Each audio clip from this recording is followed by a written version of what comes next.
Tahun 2007 saya jadi bupati di Morowali.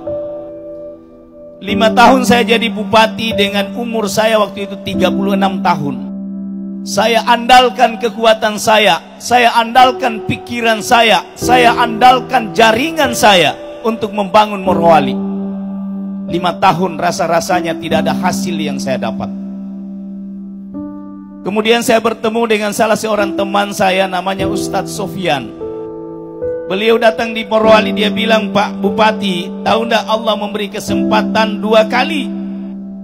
Dia bilang, "Kalau mau bangun ini Morowali, coba lakukan satu hal ini, makmurkan masjid." Sejak saat itulah 2013 saya coba laksanakan. Dia bilang, "Bagaimana caranya Ustadz?"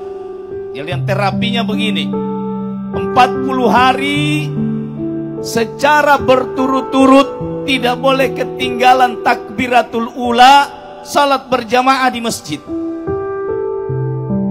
40 hari. Dia bilang, "Berat juga itu Ustadz, 40 hari tidak boleh ketinggalan. Kalau 39 hari terus hari ke-39-nya terlambat salat berjamaah di takbiratul ula, maka batal terapi itu."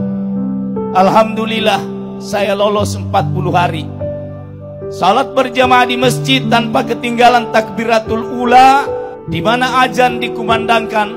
Maka alhamdulillah sejak saat itu saya begitu kuat bahwa inilah jalan untuk membangun daerah. Maka mulai saat itu saya menerapkan namanya program Morowali berjamaah.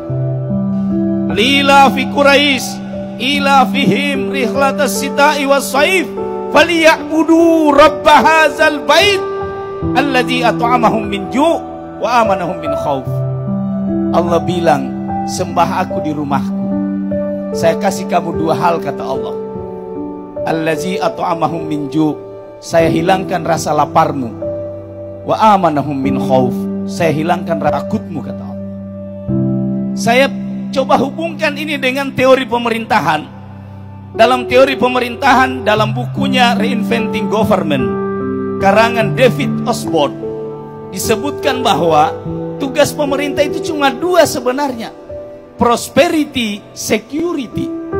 Mensejahterakan rakyatnya dan membuat rakyatnya aman. Cuma itu tugasnya pemerintah.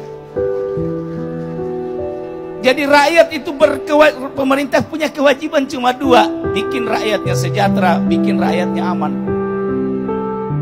Ternyata di Al-Quran ini ada. Dalam bahasa Al-Quran itu disebut lapar. Kalau tidak lapar berarti kenyang. Bayangkan itu Al-Quran. Allah bilang bahasa yang sederhana, lapar. Saya hilangkan rasa laparmu berarti kamu kenyang. Maka ketika orang kenyang berarti sejahtera hidup. Kemudian yang kedua dia bilang, wa amanahum min khauf, saya hilangkan rasa takutmu. Coba. Bapak Ibu sekalian, penyakit manusia di dunia ini yang paling besar itu kadang takut. Takut miskin, takut tidak ada jabatan, takut segala macam. Kemudian sejak saat itulah Morowali itu kemudian berubah. Dari kampung yang tidak ada apa-apanya. Kita tahu persis Morowali itu dibanding Banggai jauh sekali. Banggai jauh lebih maju. Alhamdulillah sejak saat itulah Morowali berkembang sampai dengan hari ini. Apa rahasianya? Allazi at'amahum min ju' wa amanahum min khauf. Memakmurkan masjid. Jadi kalau kita mau daerah kita sejahtera dan aman, kuncinya cuma satu. Mari kita sama-sama memakmurkan masjid. Mari kita berusaha. Semoga kita menjadi asbab bagi turunnya hidayah, sehingga masjid-masjid kita di Banggai Kepulauan dan Banggai Laut akan ramai dengan jamaah. Jangan kita berlomba masjid megah, tapi yang isi di dalam tidak ada. Tidak akan ada keberkahan. Allah tidak cinta dengan megahnya masjid. Yang Allah cinta adalah jamaah yang ada di dalam. Isi masjid itu yang Allah cinta.